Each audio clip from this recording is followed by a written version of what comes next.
नमस्कार मेरे प्यारे दोस्तों, स्वागत है आप सभी का एक बार फिर से आपके अपने YouTube channel Mister Cool Ash the teacher में।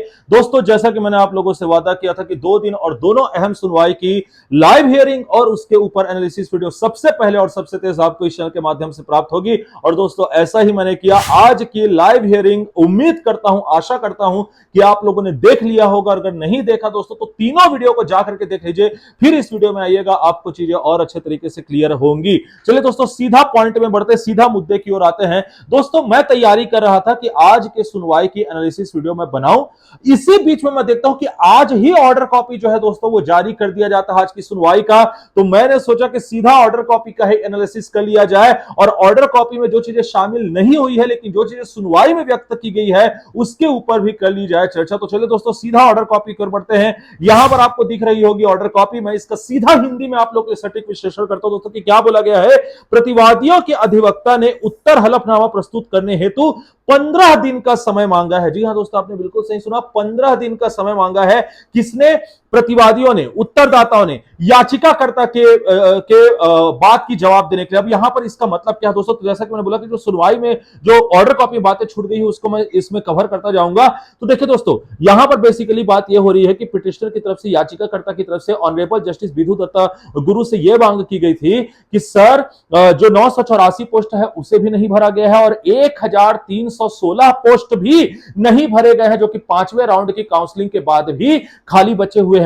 अभी 1316 पद कौन से है दोस्तों? तो मैं आपको बता दूं, इसके ऊपर भी मैंने अलग से वीडियो बनाया हुआ था, जिसमें जो डीपीआई है उनकी ओर से यह पत्र लिखा गया था कि जो शिक्षा सचिव है उनको कि भैया हमें ये अनुमति, हमें जो 5वीं काउंसलिंग के बाद जो पद बचे हुए हैं उनका क्या करना है, इसके लिए मार्गदर्शन करें। तो उसमें मैंने डिटेल में इस चीज को कवर किया था। तो इस मुद्दे को यहां पर उठाते हैं वो, और इसी संदर्भ में 15 दिन का समय दिया है ऑनरेबल जज ने उत्तरदाताओं को उत्तर या हलफनामा प्रस्तुत करने के लिए। फिर आगे क्या बोला जा रहा है दोस्तों कि याचिकाकर्ता के अधिवक्ता ने प्रस्तुत किया कि चयन सूची की वैधता 1 जुलाई 2025 तक बढ़ा दी गई है। फिर भी प्रतिवादी काउंसलिंग प्रक्रिया को आगे नहीं बढ़ा रहे हैं, जिसके कारण याचिकाकर्ताओं को नियुक्ति आदेश प्राप्त करने से वंचित किया जा रहा है, जबकि उनका नाम संयुक्त मेरिट सूची में सम्मिलित है। जी हां दोस्तों, आपने बिल्कुल सही सुना। यहां पर याचिकाकर्ता ने यही बात बोली कि 1 जुलाई 2025 तक वैलिडिटी बढ़ी हुई है, मेरिट सूची ऑलरेडी है, लेकिन मेरिट सूची में लोगों को मौका नहीं दिया जा रहा है। तो इसके पीछे क्या कारण है? तो मैं तो आपको बता दूं दोस्तों, यहां पर उत्तरदाताओं की ओर से याचिकाकर्ता के बात का जवाब दिया गया, जो कि इसमें तो आपको नहीं दिखेगा, लेकिन सुनवाई में यहां पर उत्तरदाताओं की ओर से, रिस्पोंडेंट की ओर से यह बात बोली गई कि सर 52 ऐसे कैंडिडेट्स हैं। मैंने आपको कल की सुनवाई में भी बोला था दोस्तों, कल के विश्लेषण में बोला था कि यह मुद्दा आज जरूर उठेगा, और यहां पर उठाया गया। 52 अनडिस्प्यूटेड कैंडिडेट्स का मुद्दा यहां पर उठाया गया दोस्तों, जिसके बारे में मैंने कल आपको ऑलरेडी बता दिया। तो आप उस वीडियो को जाकर के कल देख लीजिएगा। और उन्होंने बोला कि डीएड वीडियो वाला भी मुद्दा है। तो यह सब चीजों का जो रिप्लाई है वो हमने ऑलरेडी, हम इसका देंगे, लेकिन अभी फिलहाल इसको जारी नहीं रखा जा सकता। और यहां पर जो रिस्पोंडेंट है उनकी ओर से एक और इंपॉर्टेंट बात कही गई दोस्तों, वो ये कही गई कि हमने 5वीं काउंसलिंग के लिए, जी हां दोस्तों, बहुत ध्यान से सुनिएगा इस बात को, 5वीं काउंसलिंग के लिए एहतियात के तौर पर वैलिडिटी को 1 जुलाई बढ़ाया था, कि ताकि हम कंटेम्प्ट ऑफ कोर्ट के आदेश का पालन कर सके। उसके लिए एहतियात के तौर पर 1 जुलाई के लिए तक की डेट बढ़ाई थी, पूरे पदों को भरने के लिए नहीं। And this is the important statement दोस्तों, जो कि हमको जो नजरिया है वो पूरी तरीके से स्पष्ट कर देता है रिस्पोंडेंट का, सरकार का, कि अभी यहां पर क्या चाह रही है।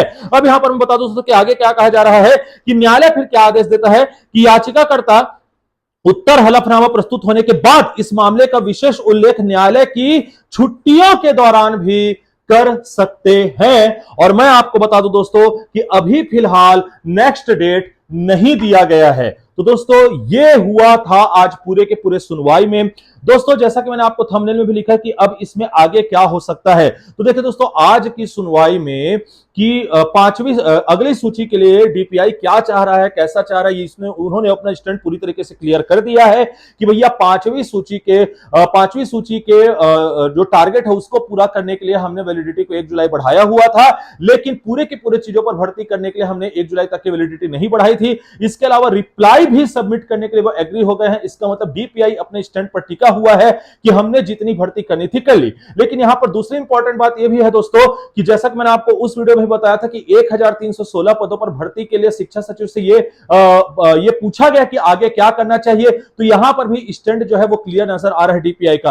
वहीं याचिकाकर्ताओं की बात करें अगर, तो यहां पर 1316 और 984 पद सभी को भरने की बात कही गई है। एक और इंपॉर्टेंट बात, सबसे इंपॉर्टेंट बात हो जाती है दोस्तों कि यहां पर ऑनरेबल जज साहब का नजरिया क्या है। तो मैं आपको बता दूं दोस्तों कि ऑनरेबल जज साहब अभी इस मामले को और अच्छे तरीके से समझेंगे। जाहिर सी बात है कि नए जज के कोरम में यह मामला गया हुआ है और इस मामले को और अच्छे तरीके से समझेंगे और समझने के बाद ही इस पे कुछ निर्णय देंगे। लेकिन दोस्तों इसमें दिक्कत यह होगी कि चूंकि अभी भी फिर से 15 दिन का समय जो दिया गया है और आज आप देख रहे हैं कि 8 मई हो चुका है, तो मतलब मई भी खत्म हो जाएगा और फिर जून और 1 जुलाई तक का ही बस समय बचा है दोस्तों। तो इस मामले में आगे क्या होगा ये देखने वाली बात होगी, बहुत ही दिलचस्प बात होगी। लेकिन जो भी होगा, जैसा भी होगा, सबसे पहले और सबसे तेज आपको इसी चैनल के माध्यम से अपडेट मिलेगी हमेशा की तरह। बस इसके लिए आपको चैनल को सब्सक्राइब करके बेल आइकन दबा देना है। ऑर्डर कॉपी के लिए आप टेलीग्राम चैनल को ज्वाइन कर सकते हैं और अपनी किसी प्रकार की क्वेरीज को मुझसे शांत करने के लिए आप मुझे इंस्टाग्राम पर जरूर फॉलो कर सकते हैं। मैं मिलूंगा आपसे नेक्स्ट वीडियो में, तब तक के लिए आप अपने और अपने से जुड़े लोगों का बहुत अच्छे से रखिएगा ख्याल। धन्यवाद।